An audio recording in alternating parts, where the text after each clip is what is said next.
They started well, and the Pies got on a roll, kicked 3 in a row in the mid-second term, and you thought, oh, here they come. Things are alive here, but he understands what he's working. You'd love to be a fly on the wall at half-time to just see him go at those players individually, because the blokes that responded were the senior core types. Yeah, he mentioned the fifth coming up to stoppage, and that's a fifth forward. So that was Zach Bailey in that third quarter. He had 11 disposals. He was fantastic. The pressure rating at half-time, when we put it on the agenda, was 167. It was 250 in that third quarter. So clearly they went to work on Collingwood, was sweating on them a little bit more. Cameron Bruce gets the plaudits as the midfield coach, but the players went out there and were able to put the pressure on. Cam Rayner was fantastic in that third quarter too. So a gear that we needed to see from Brisbane, I think, after last week. I reckon they needed to see it too, to reassure them that they are still a contender and a team that is going to go deep in September. It was a big statement from the midfield in particular. They were humbled last week. That was very strong tonight. Let's get to our Ashley and Martin turning point. You taking charge of this one tonight? Yeah, well, second half clearances, it's obvious really, and tactics aside, they were just tougher. Look at Neil on the move. We saw Dunkley, shoulder to shoulder, trusted one-on-one with Dacos. But this guy starts everything. He really does, Lachie Neale. Leg drive, going to get out, chase me, bang, handball game, off and going, exploding into space. I loved how aggressive they were. Look at Ashcroft here. Likes to draw a crowd, and then all of a sudden you get some good opportunities and some good looks. 30-14 the clearances after half-time. 4 goals, 2 to 1 goal. They smashed them. And the reality is, if Dacos didn't get his hands on the ball, they looked listless, Collingwood. They really did. It's a discussion for later, I know. But let's marvel at what Rayner was able to do. First half, he has 3 touches. Second half, he has 12. Bailey, first half, 4 touches. Second half, 17. So this is what you're working with. You're working with guys that refuse to yield. And they had a poor outing last week. They weren't going to let that happen tonight. Yeah, they're genuine A-graders as well, and that's what Brisbane do have. They've got A-graders across the park, and when they fire like that, especially forward of centre, and that's where Bailey and Rayner do most of their work, they can be so damaging. The third quarter was the difference tonight, and they were able to go to work. It moves the needle on the premiership race tonight's game, because we've been talking for months how Collingwood is the team to beat for the Cup. Is it still Collingwood? Who is it now? Is it Brisbane? Is it Adelaide? Who do we think's best placed? I think the Lions put their foot down tonight and said you have to beat the champs. Yeah. If you want to win it this year, you've got to go through the champs. They're still the best team in the competition when they put their foot down. They play damaging football. The MCG hoodoo is a myth now. Obviously, Fake spoke about beating Collingwood there the first time in 14 years, but this team here, they've been to 2 grand finals in the last 2 years, 1-1. You've still got to go through Brisbane. So if you're Sam Mitchell tonight and you're sitting back and watching, knowing you're playing Collingwood on Thursday night, which is just such a huge game when it comes to top 8 ramifications, Collingwood coming off a 5-day break for that match. What are you telling Sam? If he hired you as experts and said, give me all your intel of what you saw tonight, help me beat the Pies on Thursday night, what is it? Get to church early tomorrow, Sam. Without Will Day, it gets tougher for them. There's no doubt about that, and their midfield's not exactly flying. Unlike Brisbane's, who just had 1 off day last week. They've been pretty good for 3 years. Very consistent. I think the obvious answer is you've got to find a way to stifle the impact of Nick Dacos. So first half, he has 17 disposals. Everything he touches turns into scores, 6 score involvements, 4 clearances, and he runs right. They put some extra numbers around the stoppage. It's that little bit harder for the others to get the ball to Nick and then to get out of the traffic yourself. So there he is, one-on-one with Lachie. Steps out and he's gone. High quality ball inside 50. Second half, we didn't see it. So he goes to full forward. Then he goes to rest. The game goes into a lull. Comes out second quarter, lies up. They had eyes on him everywhere. The pressure that was on Nick was ferocious. And I think this was the turning point here. He's about to step out. He's about to go and they come bang. Turnover. Gone. He wants to step into clear air. Same again here. Look at him come from everywhere. Boom, boom, boom. 4 guys, 5 guys around him, and then away they go. So he was in the sights tonight, no doubt. They said if he gets it, we're close space as quick as you can. You touched on this pre-game, King. You think the Collingwood midfield's a one-trick pony? Is there too great a reliance? I mean, he's favourite for the Brownlow medal. Oh, he's a star. Do you think, does Craig McRae have enough weapons in that midfield? Well, we saw DeGoey, we saw snippets of DeGoey tonight go in there and show us that he look can do good. it. But, yeah. But the bottom line is 40% of their scoring goes through this guy. So if you can find a way, like if that was moving the ball from the defensive 50, you'd come up with a grid or a zone to stop it. If it's one man, you've got to come up with a way to minimise that. Take that down to 25%. Force them to beat you another way. The Bill Belichick, make them play you left-handed. So don't get beaten by what you know is the coaching mantra. It's easier said than done. I understand that. But we just saw tonight another way. Traffic around him. Close quickly. Dunkley at stoppage. He's your man. Still got to win the ball. So, look, there's no easy answer to it.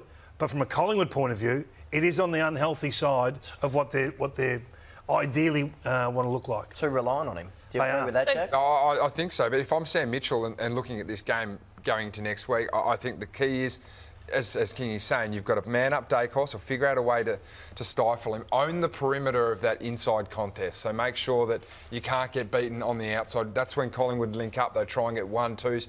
And you can see Dacos coming out as well from stoppage. And the ruck tonight, Darcy Fort was fantastic against Darcy Cameron. Lloyd Meek has to play the game of his life next week and either halve or win against Darcy Cameron, because tonight I thought Darcy Fort was fantastic.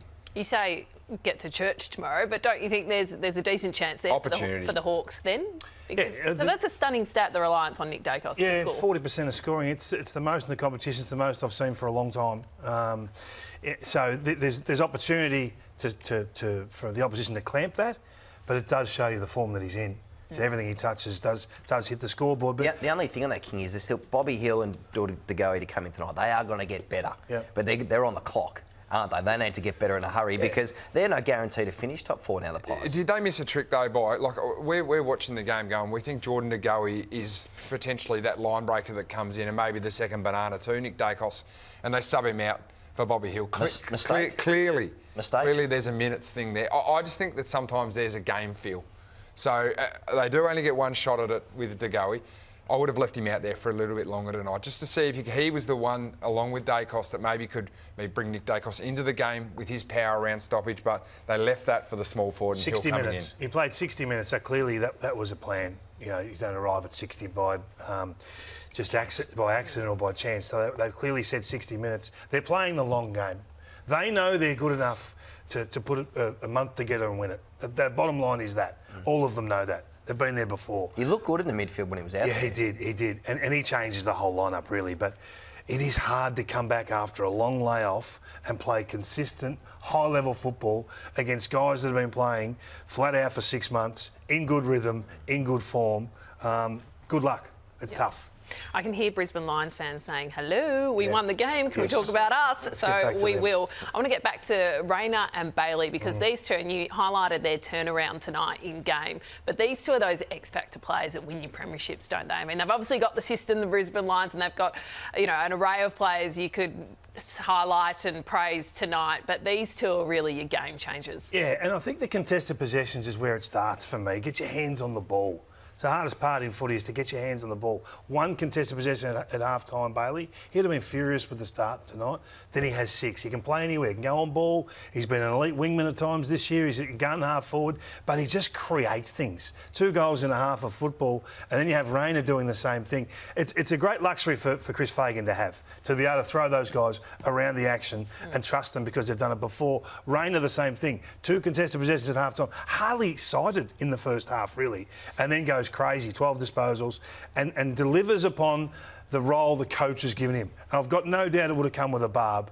You've done nothing so far. Come on, you two. Get us going. Well, they're a dynamic duo. There's the ball and the polish, and this is what happens is Rayner was a bull in the second half, and we haven't seen that for Cam Rayner for a couple of weeks now. It was disappointing as in that first half that you mentioned, and the polish of Zach Bailey. He's one of those players that when they are firing, they actually make so many players around them better. They move the needle with footy IQ. But Cam Rayner, I mean, this year was maybe a little bit dicey there after a free kick right in front, and you can see the celebration there. What a goal. We saw this man in finals last year in grand final, especially in the prelim final where he nearly single-handedly won it for them. He is the man when September rolls around that could be the big one for them. Often we don't talk about the defenders and their roles. I thought Harris Andrews tonight was unbelievable. He's had 15 spoils, 9 intercepts, and patrolled that half-back line. Collingwood long, strong down the line. That's how they generate their speed. 2 goals out of the defensive half tonight for Collingwood. 2 goals. So that's a huge tick. And I think every team in the top 8 will be looking at how he played that role tonight and how he was able to achieve that, because that just shut them down. So you take goals off the half-back flank, keep them to 2. They normally get about 4 or 5, and you take some of Nick Dacos's luxuries away, and then they're found wanting. Well, the elephant in the room, to be blunt, on Collingwood is Dan Houston, really. I mean, he really hasn't had a lot of impact across the season, and tonight, Jack, was pretty quiet again. Yeah, it was put on the agenda by Jordan Lewis on the couch on Monday night. Is that where is Dan Houston at the moment? He's had 7 kicks tonight. 3 of them have been from kick-ins, so he's had 4 field kicks that he's generated for himself. He's not the player that Collingwood thought they were going to get, that attacking half-backer that could roll up into the midfield and be that damaging, prodigious kick.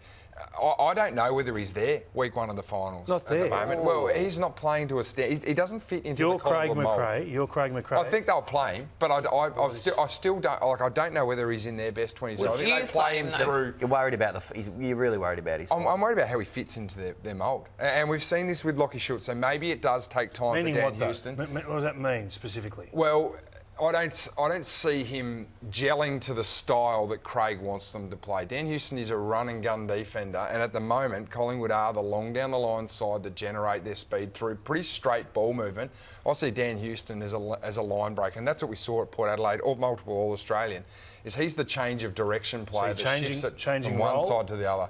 Changing role. Maybe he needs to go to the wing. Maybe he needs to go on ball. Maybe he's that player that can roll next to Nick Dacos. We've seen Josh Dacos go in the middle and give them a different look when he's been there in the middle part of the season.